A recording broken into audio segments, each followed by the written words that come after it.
శివుని వంటి మేధస్సు విష్ణు వంటి తేజస్సు కలగలసిన బాలుడమ్మ కలియుగ పురుషుడమ్మ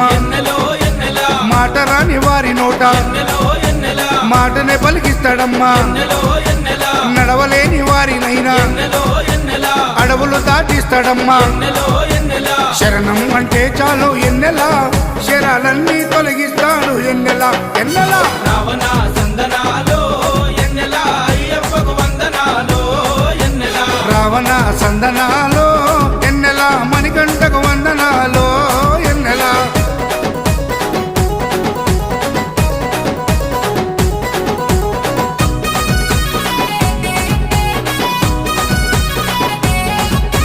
మహిమాన్విత మాల వేసి ఎన్నెలో ఎన్నెలా మండల దిశ చేసి ఎన్నెలో ఎన్నెలా ఇల్లు వాకిలిడిసిపెట్టి ఎన్నెలో ఎన్నెలా ఇరుముడిని